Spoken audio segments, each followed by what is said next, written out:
matuto sa grammar dahil sa next speaker natin? Can I see a show of hands?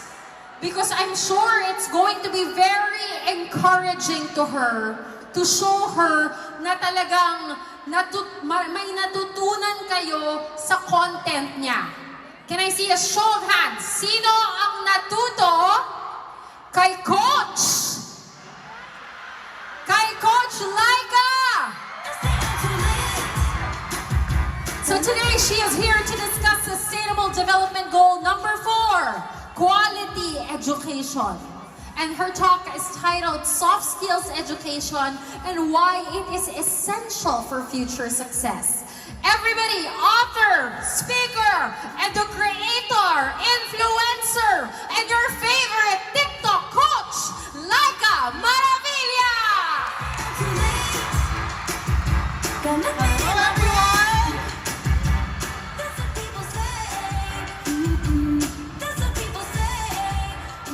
Gusto ko lang to gawin.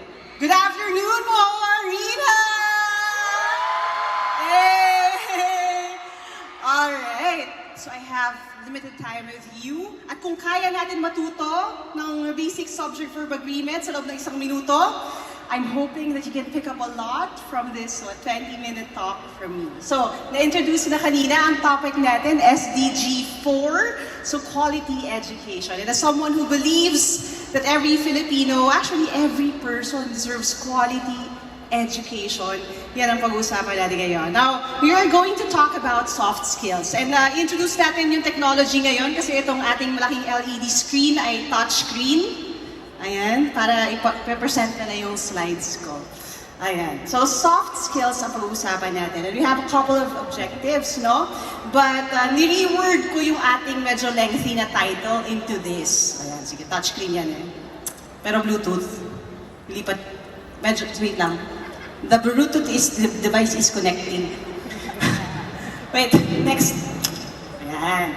So, we're going to talk about the hard truths about soft skills. So para mabilis, we're going to talk about the what, the why, and the how.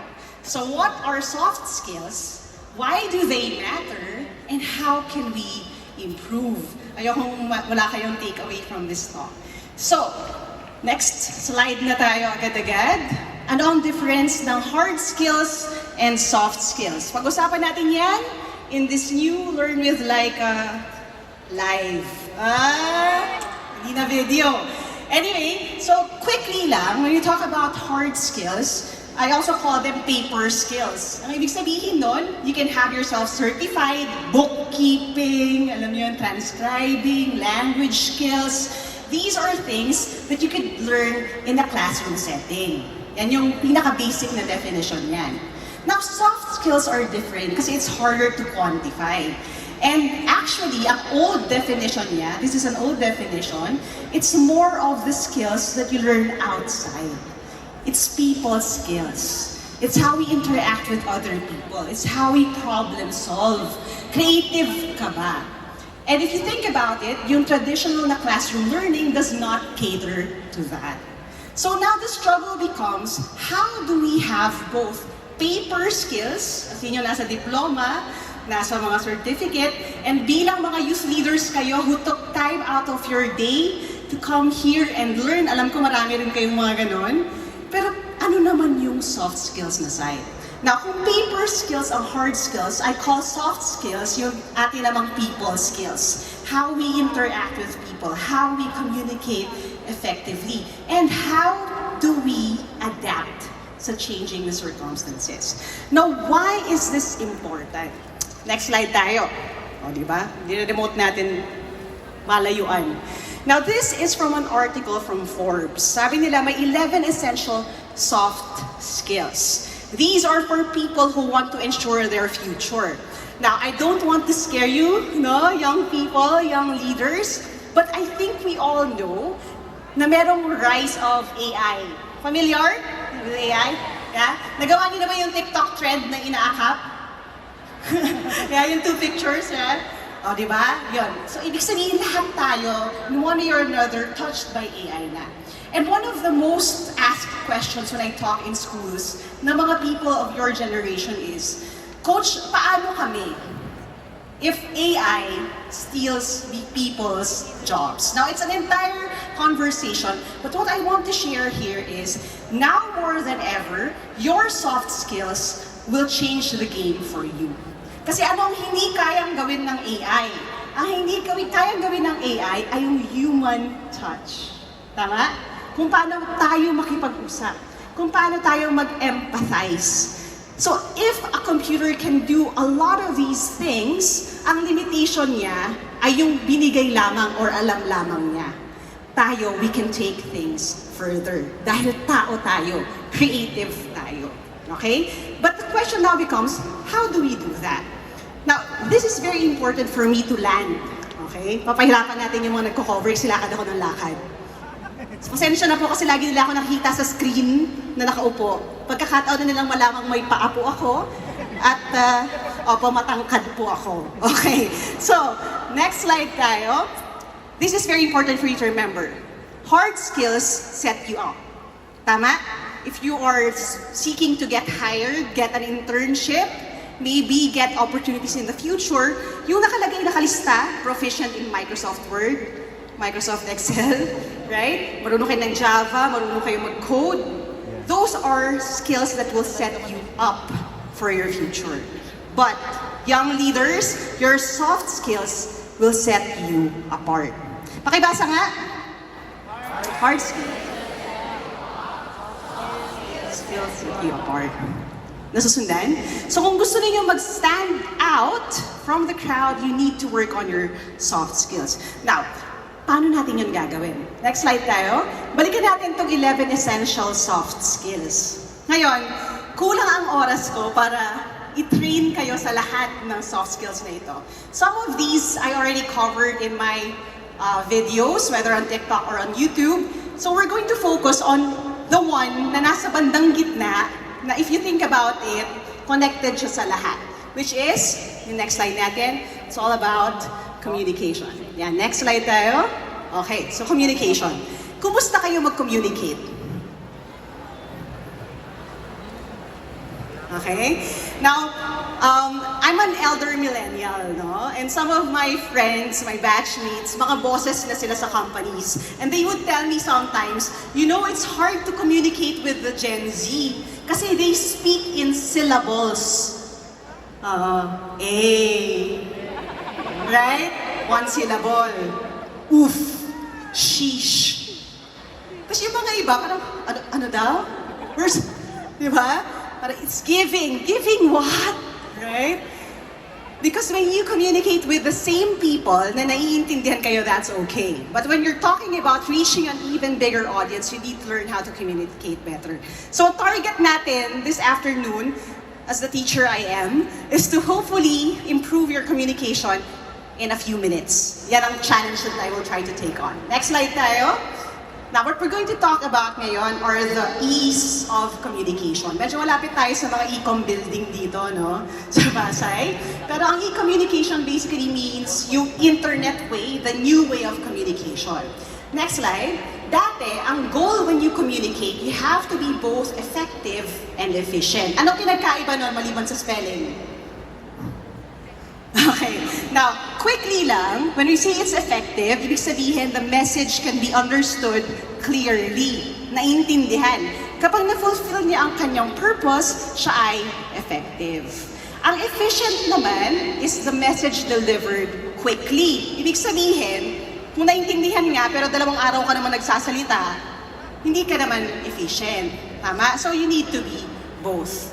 But what I'm going to share with you ngayon, this is something I came up with, but to just condense that and make it even more modern, we're going to talk about 2 more E's, which affect these 2 E's. Next slide tayo. We're going to talk about empathic and emphatic communication. Naku, yan na naman. May ganun bang salita, no? Parang nalipat lang yung H, no? Pero anong pinagkaiba niyan, maliban sa spelling? Now, ang empathic is focused on whether the message is communicated with people in mind. Ibig sabihin, ito ba'y ginawa, kinraft, nilikha para maging effective kapag narinig ng mga tao?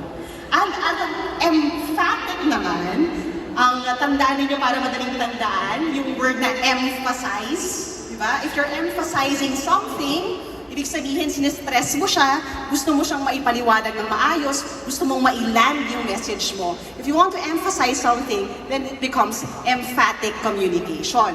Ibig sabihin is the message communicated with precision in mind. Target locked. Diba? Yung ikaw pa ba ang hanap-hanap na target mo dun sa zoom in. Diba? Kung baga ganon. Now, how do we communicate na emphatic at empathic? Next slide tayo. Let's start with the difference between the two. Now, empathic communication, para madaling tandaan, the root word is empathy. Can you say that? Okay, anong pinagkaiba ng empathy sa sympathy, sa apathy, sa antipathy, at lahat ng mga pathy, pati yung bagong jowa doon sa I'm drunk, I love you, si Patty. Okay. Anong pinagkaiba? Well, pathy kasi is feeling. Ang empathy is different from sympathy kasi ang sim is the same. So if you have sympathy, you have same feelings for the person. Nalulungkot siya, ay, kawawa naman siya, kaluoy, di ba? Di ba? Naawa ka rin. Ang empathy is different because whatever that person is feeling, i-embrace mo yung feeling niya. Kung ano yung nararamdaman niya, nararamdaman mo rin. Hindi ka na naaawa, nasasaktan ka. Kasi nasasaktan siya. No? Ganon kalalim yung empathy. Ayan. Okay. Now, when we say empathic communication then, next slide, ang kailangan natin maintindihan is that it acknowledges feelings. Isa sa mga favorite ko na nag-rise na terms is yung hindi niya ina-acknowledge yung feelings ko. Tama? Dinidismiss niya yung feelings ko. And it's very important when you communicate to acknowledge a person's feelings. Bakit? Kasi kapag galit ang tao, may pinagdadaanan, di ba? Or kahit minsan sobrang saya, hindi sila nakikinig. Kailangan mo munang i-acknowledge yung feeling bago mo ma-address yung situation. Tama ba? Kasi kailangan ma-soothe mo na yung feelings niya. So yun yung focus ng empathic communication. Ang empathic communication naman, dahil nga for emphasis siya, it's not about feelings, it's more about force. It's more about focus. Ibig sabihin nun, if you see someone, di ba may mga magagaling magsalita, yung talagang, sabi nga nila nung panahon ko, swak sa banga. Alam niyo ba yun? Ibig sabihin, kung ano yung talagang sasabihin, saktong-sakto niya talaga, yun na yun. It uses force, it uses focus. Now, next slide tayo. Ang empathic communication naman, again, person-centered. Ito na yung pinag-uusapan natin na, do you consider kung sinong kausap mo sa iyong vocabulary, sa iyong speed of talking, sa mga words na ginagamit mo? Now, may mga nanonood ba ng videos ko? Yan, meron akong, may content pillar ako na yung using long words in casual conversation. Alam niyo yun? Yung kanyari, naglalakad lang kayo, tapos, oh, di ba? Ang pretentious niya. Pretentious! Ganun. Right? Of course, we don't use those words kung ang kausap mo is an 8-year-old, right? Kasi hindi niya naiintindihan. So yun yung pinag-uusapan natin, dapat person-centered siya. Now, empathic communication naman is purpose-driven. Okay, ibig sabihin, siya yung kaibigan ninyo na bilisan nyo na yan, deadline na. Okay, gano'n. Yung empathic communication, gusto niya, maintindihan mo talaga kung ano talaga yung pinag-uusapan. Next slide natin. Now, ang maganda dito, if you learn empathic communication, it increases effectivity. Kasi when a person is acknowledged yung feelings niya, nakikinig siya. When you try to speak in their language, nakikinig siya, naiintindihan niya. So, nagiging effective yung ating communication. Sa case ng content creators, nagiging effective yung iyong content. Tama? Tapos naman sa empathic communication, it improves efficiency. Kasi nga, focused ka doon sa goal mo. Gusto mong masabi yung kailangan mong sabihin. Now, medyo wordy, no? Marami akong sinasabi. Pero how does that apply in real life? Okay, next slide tayo. So we're going to talk about old school communication muna. Dati, ganito lang kasimple. Meron akong gustong sabihin, ganito ko siyang sasabihin, sila yung kausap ko, bahala na sila.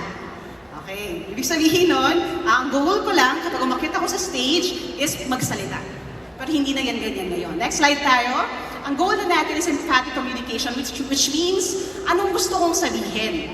Paano ko ito sasabihin? Ano kaya yung matatandaan nila? At paano ko sila matutulungan na mas maraming matandaan? Yun ang goal natin. And if that means rewriting the script, better. Next slide tayo. Now, emphatic communication naman is different kasi ABC lang, madaling tandaan. Accuracy, you have to include everything that is necessary. Next slide. You have brevity, include everything and only what is necessary. Ibig sabihin, edit. Di ba? 1 minute lang ang TikTok video, putulin nyo na yung hindi kailangan. And then yung next naman is clarity for balance. Ibig sabihin, you have to include everything and only what is necessary to be understood. Hindi naman pwedeng putulin nyo lahat. Di ba? Magtira naman din kayo. So this is just a quick crash course to that. Next slide. Now, tips for better communication. Ilabas na lang natin lahat. We have word colors. Choose the right words. Tama? Iba ang mad sa angry, sa furious, sa enraged. You need to know the difference. Write in whole sentences kasi content and context should be clear. Pair pronouns. Sabihin ang pangalan bago gamitin ang pronoun. And of course, use your passive and active voice ng very wise. Okay? Next slide tayo. Remember, you have to read and listen to understand and write and speak to be understood. Kasi kung nagsasalita ka pero walang nakikinig, or may nakikinig man pero hindi ka nila naiintindihan, are you truly creating an impact? Or are you just making noise? Tama? Are you communicating? Or you just like to hear the sound of your voice? Di ba? Yun yung ayaw natin mangyari. Next slide. So, who are you? This is a homework. Okay? Okay lang ba? May homework? Okay. I think there are 15,000 of you here. So, ito ang challenge. By the end of the day, I want you to be able to do this kahit sa isang tao lang. Next slide. You need to answer the question, tell me something about yourself. This is the favorite question when people want to hire you or give you opportunities. Kung magtutok kayo sa stage na ganito, you need to tell people about yourself. So how do you do that? Quick crash course. Para may format tayo. Next slide. You can choose to do yung chronological na format. So you talk about your past, you talk about your present, and you talk about your future. So ganito lang yon. I was, I am, I want to be, or I will be. Sa trabaho, ibig sabihin, I was a student leader. I just recently graduated from college, and I want to hone my skills through your company. Aba, tapos na agad ang sagot, mabilisan. Tama? TikTok. Next slide. Okay, education, experience, purpose. Next slide. We have the WH questions format. Ito yung ating who, what questions, tsaka how question natin. Ganito nyo lang gagawin mga bata. Okay? Pili kayo ng tatlo. Tatlo dyan, nasasagutin mo. Next slide. If I choose who, what, and why, I will work like this. Next slide. We could go, who am I? Hi everyone, I'm Laika Maravilla. What do? I create content. Why do I do that? Because I want to democratize access to education here in the Philippines. See? Okay. Now, why am I teaching you that? Because storytelling is the key to communication. And my story, which I will share with you quickly, is an example of that. Next slide. Next slide. So this is where it all started. I was like you. I had an old camera. Nakita niyo yung camera na yan? Mano-mano kong bubuksan yan kasi sumasara siya mag-isa. No? Kumukurap yung camera ko. I had an old whiteboard na lalaglag pa yan sa video. I made my first video 10 years ago. Wala pang monetization ng YouTube. All I wanted to do was, okay, whatever I know, I want to teach for free. Kasi mahal ang review center, mahal ang tutor, marami akong kababayan hindi nakakakuha ng trabaho, hindi nakakakuha ng scholarships. Next slide. Now, what happened was, through social media platforms, I'm really grateful to have the opportunity to reach and teach so many people. We now have 2.3 million subscribers on YouTube, more pa on TikTok. So, maraming salamat sa inyong lahat for supporting this cause. Next slide. And I do this online, no, through creating content, free educational content for anyone who wants to learn, so anyone can learn for free. Next slide. And we also do it offline by holding events. Next slide. And this year, next slide. One more. All right. This year is a milestone year for me as well. I was able to give not one, but 2 TEDx talks this year. We were able to sponsor, this was 100 plus students na binigyan namin ng libreng UPCAT review dahil ang UPCAT at PUPSET para kanino ba dapat? Para sa lahat. At now, from that one child, no, na nangangarap na may gawing positibo para sa Pilipinas at sagutin ang gap pagdating sa learning. I was in my old childhood bedroom with an old janky camera. Now I get to stand here in front of you sa Global Youth Summit in front of 15,000 people. That is the power of a story. Okay? So, next slide. Let's round it out with this. Next slide. Let me leave you with this. Everyone has a story. You have a story. Tama?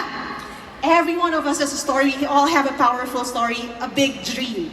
But not everyone's story is heard. So my challenge for you is to start with the formula ng tell me something about yourself and go tell your story. And when you do, tell it well. Because it has the power to change the world. Kaya niyo yan. Maraming salamat sa makikinig. Thank you very much, Coach Laika, for telling your story really, really well.